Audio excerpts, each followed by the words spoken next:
Evaluasi kegiatan pembelajaran yang saya lakukan, kebetulan saya bertugas sebagai asesor Badan Akreditasi Provinsi Sulawesi Tenggara. Maka setiap tahunnya kami mendampingi sekolah-sekolah yang ada di Sulawesi Tenggara. Bagaimana kami memberikan pembimbingan kepada guru-guru agar bisa mengarahkan kegiatan pembelajaran kepada anak-anak yang sebenarnya. Nah, mulai dari masuk sekolah, seperti apa sambutan daripada guru-guru dengan anak-anak itu sekali, kemudian selanjutnya. Assalamualaikum warahmatullahi wabarakatuh, ladies and gentlemen. Today we like to show you about the special, yaitu PAUD, pendidikan anak usia dini. Pendidikan anak usia dini memang bukanlah persoalan biasa, melainkan inilah harga diri bangsa kita di hari-hari mendatang. Karena itu selayaknya kita tuntun, ayo kita ikuti pembicaraan dengan Dokter. Don't forget to subscribe. Jangan lupa subscribe karena subscribe akan menambah energi kita. Dr. Salvia, SPD MPD.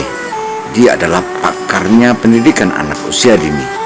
Sehingga tak salahlah kalau semua pemirsa dimanapun Anda berada, kita menggeringnya untuk mengikuti paparan yang dipaparkan oleh Dr. Salvia SPD MPD ini. Dia adalah betul-betul merupakan salah satu pendidik yang sangat serius untuk mengajarkan dan diajarkan kepada anak-anak. Yang ingin saya tahu, dari kemarin Ibu sudah membicarakan tentang rekam jejak seorang anak, hingga ketika diakil balik akan dia lebih baik. Tapi yang ingin saya pertajam, pandangan Ibu tentang ilmu PAUD yang ada di Indonesia saat ini, terkhusus di Sulawesi Tenggara, pandangan Ibu seperti apa? Ya, baik, terima kasih.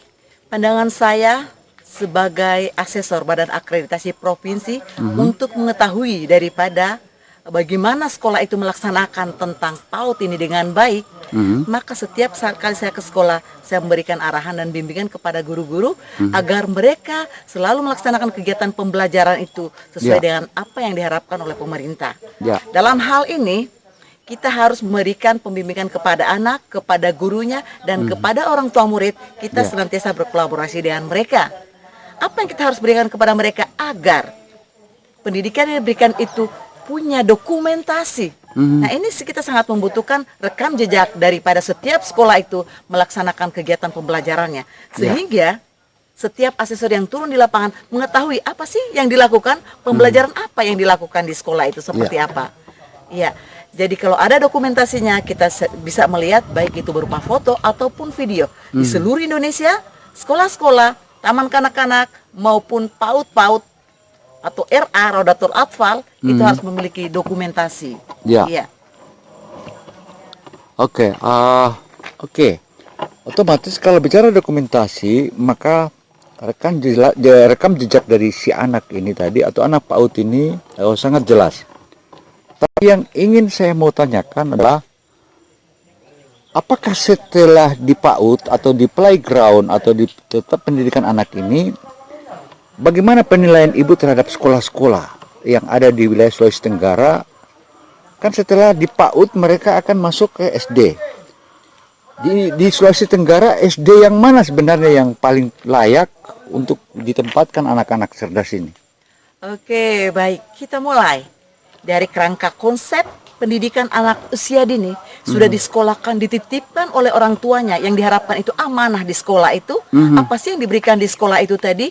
Nah, kita ibaratkan saat ini kita berada di tengah-tengah kebun buah naga. Nah, di kebun buah naga ini kita senantiasa memberikan pupuk yang bagus. Analog daripada dengan pendidikan anak usia dini, maka anak itu bagaimana kita berikan servis pelayanan yang bagus, pendidikan yang bagus, agar mereka bisa tumbuh dengan baik. Dan kita mengharapkan karakter yang bagus kepada anak usia dini. Di mana sekolah itu yang kita harapkan?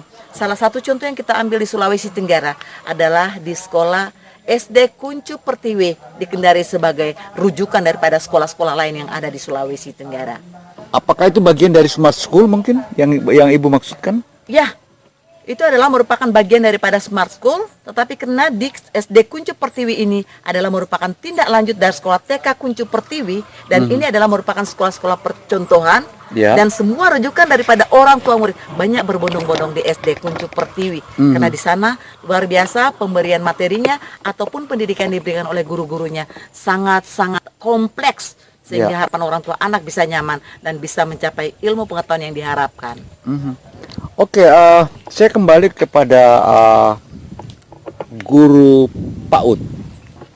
Tentu semua PAUD di dunia ini atau semua orang tua akan mencari PAUD yang betul-betul memiliki nilai kualitas yang bagus. Bukan hanya fasilitas saja, tetapi di sana ada seorang guru yang multi talenta. Bagaimana bisa meningkatkan sumber daya mereka ini? Apakah hanya sebatas perkuliahannya di kampus atau ada pelatihan-pelatihan khusus yang dilakukan di selama ini? Oh iya, baik.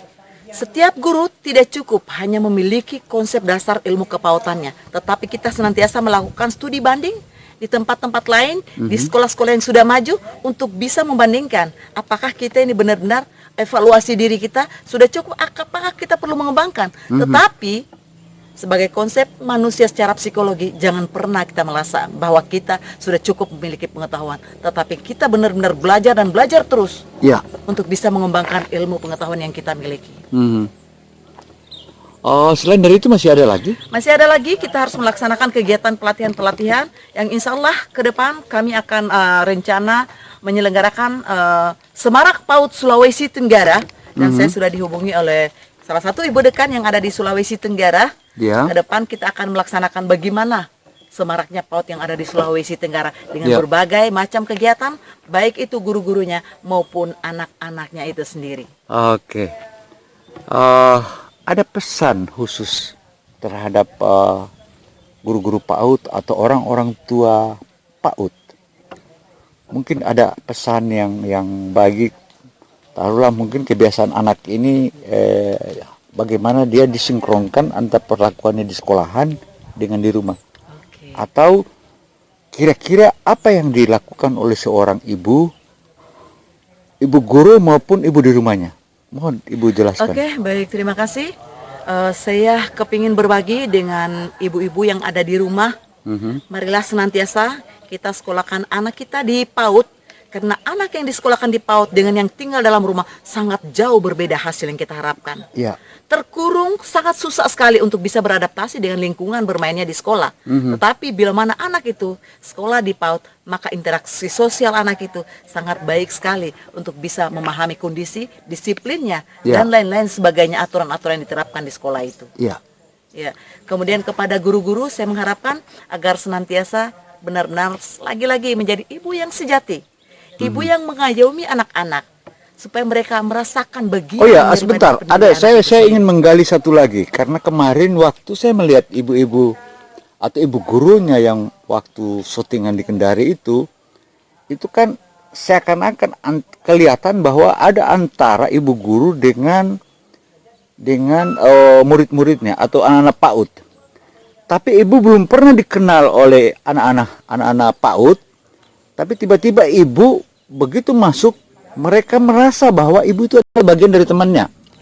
Dan apa arti sebuah kata teman sebenarnya? Oke, baik Pak Gino. Teman adalah merupakan bahasa hati yang kita lemparkan kepada anak. Supaya mereka merasakan bahwa diri kita adalah bagian daripada teman mereka. Sehingga mereka tidak merasa ada jarak antara guru dengan dirinya. Maka untuk itu saya mengharapkan kepada guru-guru, jangan membuat jarak antara guru dengan anak.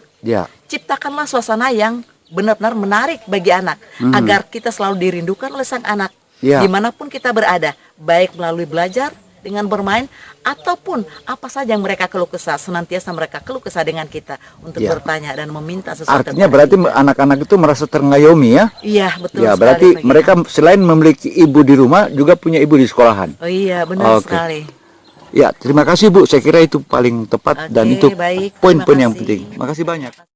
Sebagaimana paparan Dr. Salvia SPD MPD ini tentu membuat kita makin paham tentang pendidikan anak usia dini. Tetapi keseriusan sesungguhnya adalah yang dibutuhkan. Demikian pula ibu guru yang mendidik anak-anak didiknya, dan jadilah menjadi pendidik dengan menggunakan hati. Dan di sana ada anak-anak dan sejatinya teman. Don't forget to subscribe. Jangan lupa subscribe karena subscribe akan menambah energi kita. Bangkitkan semangatnya. Tentu saja ini mengingatkan kita pula di tahun 1840 Frederick Wilhelm August Froebel mendirikan Kindergarten di kota Blankenburg, Jerman, yang merupakan pelopor pendidikan anak usia dini di dunia. Kinder yang berarti anak dan garden berarti taman. Sebagaimana yang dipaparkan oleh Froebel, anak usia dini diibaratkan seperti tunas tumbuh-tumbuhan yang masih memerlukan pemeliharaan dan perhatian sepenuhnya dari sejuru tanam. Karena itu berdirinya Kindergarten yang juga dikenal sebagai Froebel School berpengaruh terhadap perkembangan PAUD di Indonesia dan juga di seluruh dunia. Konsep Kindergarten dengan cepat menyebar ke seluruh penjuru dunia hingga juga. Selanjutnya, istilah Kindergarten juga terkenal dengan sebutan Froebel School yang identik dengan nama pendiri lembaga tersebut. Menurut Froebel, anak-anak usia dini diilustrasikan sebagai tunas tumbuh-tumbuhan yang memerlukan pemeliharaan dan perhatian dari juru tanamnya. Wow.